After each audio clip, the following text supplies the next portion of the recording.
Hello, I'm Helen Ashcroft and welcome to this week's edition of the Weekly Wind-Up. Now today we're going to be talking about the autistic spectrum, and on the autistic spectrum there are actually a few conditions, and I'm going to be discussing those with my guests. But basically it is a lifelong developmental disability that affects how a person communicates with and relates to other people and how they experience the world around them. So to help me today to actually unpick this are my guests Sarah Uttley. Hello Sarah. Hello. And Caroline Northorpe. Hello Caroline. Hello. Now the reason that you're on today is because this is very personal to you both. You've both got children, if I'm correct, who are actually on this spectrum. So when I did the introduction just then, I said that it sort of encompassed a few conditions. Yeah. I know there's autism on there. Are there any others? What are the... Well, my son's on the autistic spectrum and he's got Asperger's, so he's very intelligent, but he's got communication problems in that he doesn't react like normal children do. Right. So Joe's got Asperger's, so I don't know what's... They've changed the way they diagnose it now, so it just all falls under the ASD spectrum. So we didn't get, even though we got a full detailed report from my little girl's assessment, Right. it was just down as ASD, so Autism Spectrum Disorder. Okay. They don't actually tell you where that lies. However, we were told that there's learning disabilities and other things there as well that are under investigation. Right, so Sarah, would you mind telling me a little bit about your own personal experience with your daughter? Yeah, Georgia's 2, she went 2 in November, and she was always behind. For the first year she was constantly behind. She was a premature baby from a quadruplet pregnancy, so she was always behind doing things differently, and everybody just kind of glossed over it for the first year, even though I flagged it up quite a few times because I've got a 10-year-old as well, so I had that to compare it to. Yeah. But when it's got to the stage where she just wanted to lie down all the time and just in a complete own little bubble, she wouldn't respond to You to knew much. there was something I knew that there was just something, wasn't as you It would was have the head expected. banging that really did it for me. That made me start looking on Google, and Google can be such a dark place to go looking, Oh but I my had no goodness, other yeah. references, Yeah. and that just kept flagging up autism. I'm like, no, she's not autistic. So when we went to the next consultant appointment, because my daughter's also got quite serious allergies, Okay. we flagged it up with her and she was headbanging on the floor in there, and then it was taken from there. Now I have to say that being diagnosed at such a young age is quite rare, isn't it? Potentially, yeah.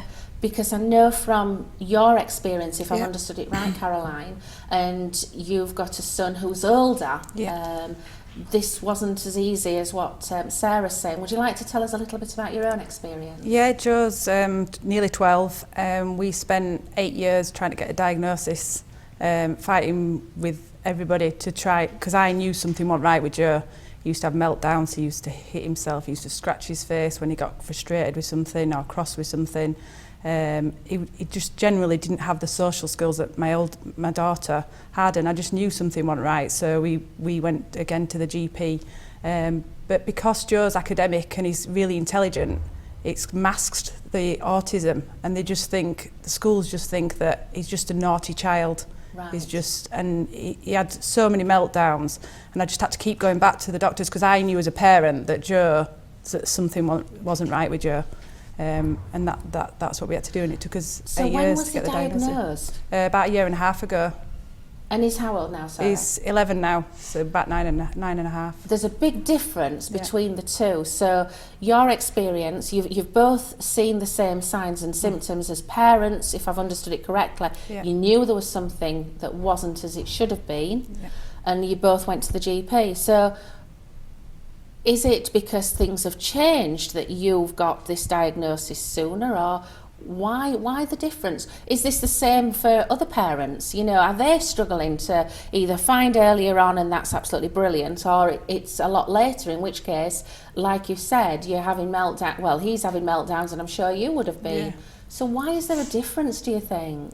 I mean, I've been to a lot of family groups, and there's a lot of families out there that it's taking years to get a diagnosis and getting support Why? and help. And it's mainly when children this is when I've spoke to the parents, that children that haven't got any development issues, the schools are it's down to the school to support your case, I suppose, to your child having autism. Yeah. And the other parents, a lot of the other parents that you meet at the family groups are taking years to get diagnosis. I mean, we must have had probably about 100 appointments with different people, and they come out and assess them at school. Well, Joe loves structure in school. Yes. And I said to them, why don't you come out and assess him at home when there's no structure, there's no routine? They says, well, he should just have a routine at home. But my point always was, how can a child, as I knew it wasn't right, Yes. that he shouldn't need such a structured routine.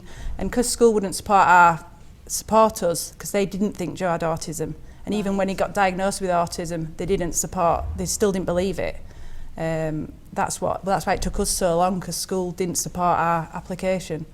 Now, I should imagine that was extremely frustrating for you. Yeah. Because if you're not being supported and you're wanting to help your child and it's not forthcoming, then where do you turn to? What do you think should have happened in your situation? I will come back to you in a minute, Sarah, but what do you think should have happened in that situation for yourself? I think I don't think that the schools are trained enough to spot autism. I think if a child's got learning difficulties, they can obviously see it, but I think they just put it down to he's a naughty child.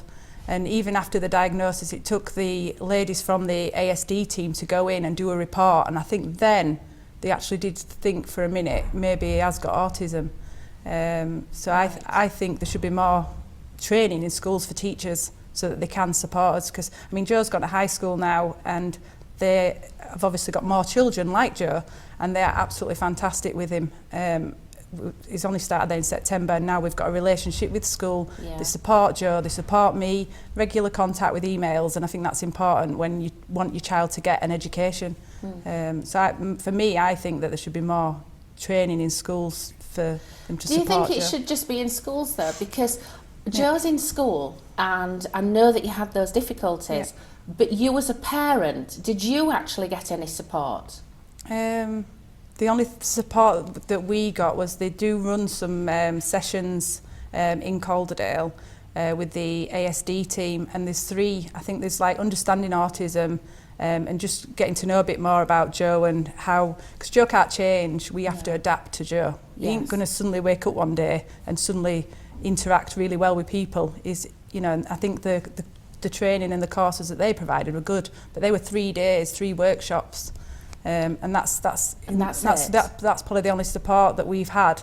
The other support that we've had is we paid for Joe to go and have private counselling for a year. Right. And obviously that's helped him. He's just finished it now, but helping him deal with anger and his emotions so that he didn't lash out at people.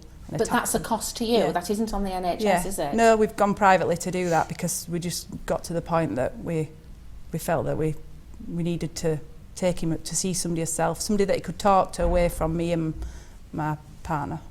You see, when you speak like that, this has been going on for so many years. Now, you're at the start of this process.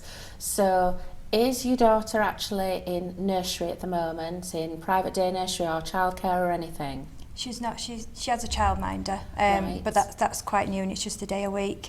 Okay. But because of the way that everything was working, George's care has been amazing. It's been amazing right from the very start, and the emotional support has been very, very different. Why? The root was the learning difficulties. Right. She went straight to the Learning and Development Centre, Rainbow Learning and Development in Halifax, and they've just been amazing. The support we've had, but like the simple things like Georgia now plays. She don't like she'll lie down to have a bottle because that's her safe place, but she plays, she interacts. We get some eye contact from her. I mean, she's waved this week. Oh, that's it's lovely. Little things for a 2, if you compared it to another 2-year-old, but Georgia's Georgia, and Georgia will do things in her own time, but the support we've had has just been amazing. And that's brilliant at this stage, and I really, really genuinely hope that continues. Yeah. But have you actually had that discussion about when she enters the mainstream school, either nursery or into reception or early years? We're very, very new to it, and when we went for the autism diagnosis, we went and there were two obviously professionals there explaining it all, and I asked the questions then. We've been told that they'll help and support her until she's 25, Right. but whether she goes to they've obviously said, you know, things have been a bit different with Georgia. She might never catch up in terms of other children, but like I said, Georgia's Georgia. But at the same time, they've told us, you know, that there'll be two routes. It could be mainstream, it could be that she has to go to a special school. Right. So it depends on, if she goes through mainstream, I'm sure we'll have a lot of difficulties and different things that we've got to get through. But if she goes to a special school, they take over, and they take over all the care and the routes to care. That must be quite a scary place to be. I think you're coming through that. But you're just starting that. It must be scary. At the moment it's not, because even before the diagnosis she had Portage in place, which is teachers for early years for children with learning difficulties. They were coming once a week. We've had loads of other provisions in place, like help with the food, so it's just a case of transitioning over to a different team.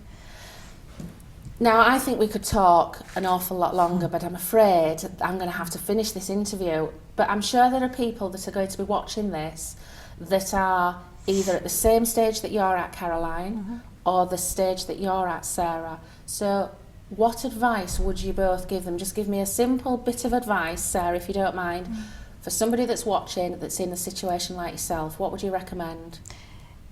Following mother's instinct. If you think there's an issue, pursue it, because you've got to do as a parent. And is that to the GP initially? The GP health visitor, if there's any other consultants involved, but pursue it and keep pursuing it.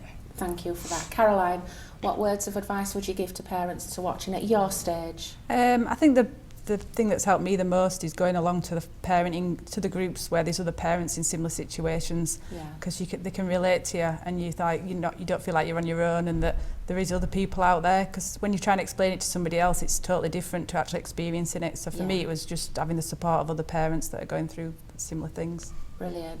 Well, I really hope that by talking to me today, people that are watching will get that little bit of extra advice from yourselves and know that there are ways that they can support themselves and also support the children. So thank you very much for today. Thank you. Thank you. If you would like to discuss this or any other topic on our site, then please get in contact with us by the usual means. That's me, Helen Ashcroft, signing off, and I'd just like to say a really big thank you to everybody who's working behind the scenes to make this show possible. Thank you. Bye-bye.